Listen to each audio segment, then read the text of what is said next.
Discuss करने वाले हैं वाइल्ड एरिया नेटवर्क। मतलब वाइल्ड एरिया नेटवर्क मतलब वैन मतलब होता क्या है, मतलब पूरे वर्ल्ड के अंदर एग्जांपल है इंटरनेट। जो आप इंटरनेट एक्सेस करते हो वो हमारे लिए क्या है, वाइल्ड एरिया नेटवर्क यानी बिग नेटवर्क है। मतलब आप कहीं पे भी जाओ सारे डिवाइसेस लगे हो, बट इसमें इंटरनेट क्या होता है, इंटरनेट एक जरिया है जिससे आप कहीं पे भी, कोई भी सिटी पे हो, कोई भी शहर में हो या कहीं पे भी हो, आप अपना डेटा शेयर कर सकते हो। जैसे एक एग्जांपल मैं जीमेल के लेता हूँ, इंटरनेट के थ्रू तो चलता ही है हमारा, इंटरनेट के बेस तो हम लोग सारी चीज़ें एप्लीकेशन चलाते हैं, उसके बगैर तो पॉसिबल नहीं है।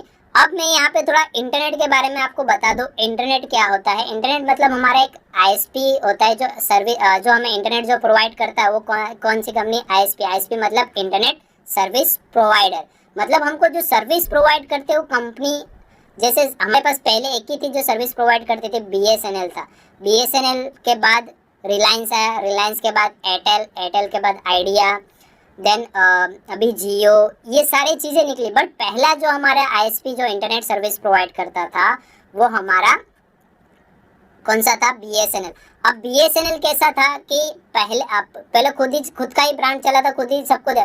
फिर उसके बाद जब एयरटेल आया, आइडिया आया, तो क्या करते थे, आईएसपी परचेस करते थे किसके पास से, मतलब इंटरनेट सर्विस प्रोवाइडर किसके पास से परचेस करते थे, हमारा बीएसएनएल के पास से। कि अभी भी आप अगर इंटरनेट जो हमारा एयरटेल के अंदर जो चल रहा है या आइडिया, अभी जो आइडिया वोडाफोन दोनों मिक्स हो गए, तो शायद उसके अंदर जो इंटरनेट आप अपने फ़ोन के अंदर एक्सेस करते हो वो इंटरनेट जो हमें मिल रहा है, नो डाउट जो नेटवर्क जो आप यूज़ करो आइडिया या एयरटेल का यूज़ कर रहे हो, बट वो इंटरनेट कहाँ से मिल रहा है, आईएसपी जहाँ से मिल रहा है वो हमारे बीएसएनएल के पास से ही प्रोवाइड हो जाती है। वहाँ से डिस्ट्रीब्यूट होता है, फिर वहाँ से और डिस्ट्रीब्यूट करते हैं हमारे कस्टमर के पास। और अभी जो जियो का खुद का आईएसपी है वो किसी से नहीं लेता, वो खुद का आईएसपी चलाता है, राइट। अगर आपसे कभी भी पूछा जाए आईएसपी को इतनी कंपनी है, तो आईएसपी का आप बता सकते हो बीएसएनएल, एयरटेल, आइडिया, वोडाफोन। अभी तो वीआई हो गया, वोडाफोन आइडिया हो गया, दोनों हो गए, जियो है। बट उससे पहले टाटा डोकोमो भी था, वीडियोकॉन भी था, एयरसेल भी था, यूनिनॉर भी था, टेलीनॉर भी था। तो ये बहुत सारे आईएसपी प्रोवाइडर थे, यानी एक नहीं थे। वो क्या करते थे, अपना खुद का नेटवर्क नहीं क्रिएट कर पाते तो क्या करते थे, दूसरे के पास से नेटवर्क जहाँ पे होता है, जो टावर लगे होते, वहाँ से वो लोग अपना नेटवर्क एक्सेस करवा के उनके नेटवर्क मिलता था।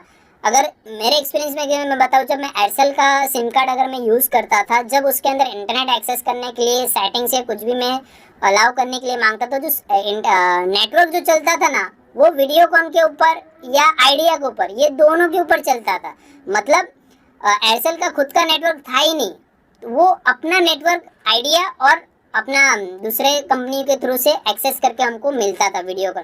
और जो टाटा डोकोमो एक्सेस कर रहा था, तो टाटा डोकोमो भी सेम ऐसा ही था, वो भी वीडियो कॉल। जब भी आप नेटवर्क अगर आपके फ़ोन के अंदर से चला जा रहा है, मतलब इंटरनेट या कुछ भी नहीं आ रहा था, जब आप सर्च करते थे तो वहाँ पे, जब मैं सर्च करता था तो वहाँ पे आता था वीडियो कॉल। मतलब आपका खुद का नेटवर्क टाटा डोकोमो का भी नहीं है। तो अभी जो अभी एयरटेल का तो खुद का टावर इन लोगों ने लगा भी दिया है, तो वहाँ पे सारी चीज़ें चलती है, पूरा मिलता है आपको एक्सेस।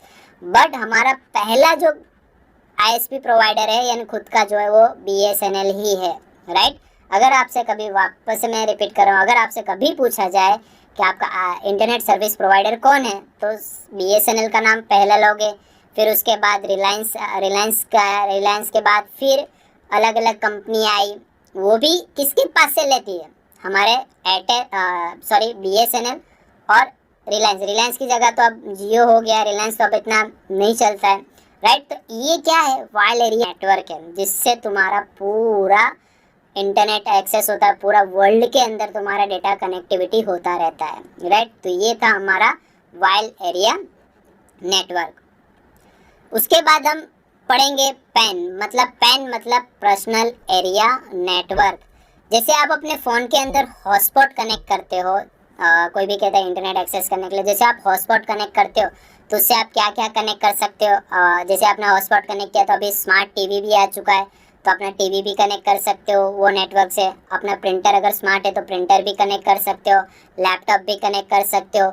इवन वायरलेस जो माउस आते हैं, तो आप जैसे ब्लूटूथ कनेक्ट कर देते हो तो आपका वायरलेस माउस हो जाता है।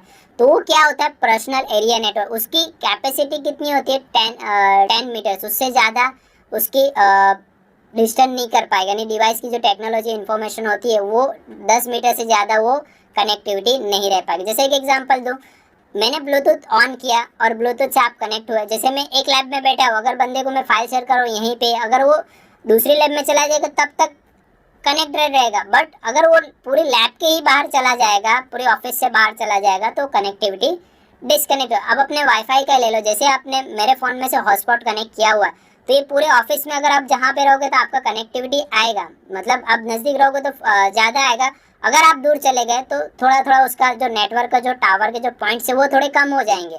बट अगर आप ऑफिस से पूरे फर्स्ट फ्लोर से नीचे उतर गए तो क्या होता है, डिस्कनेक्ट, यानी उसकी जो रेंज होती है वो 10 मीटर से ज़्यादा नहीं होता है, राइट।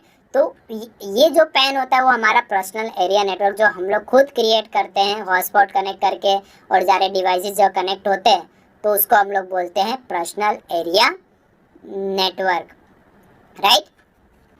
ओके, तो ये पेन मैंने आपको पेन मतलब हमारा पर्सनल एरिया नेटवर्क मैंने आपको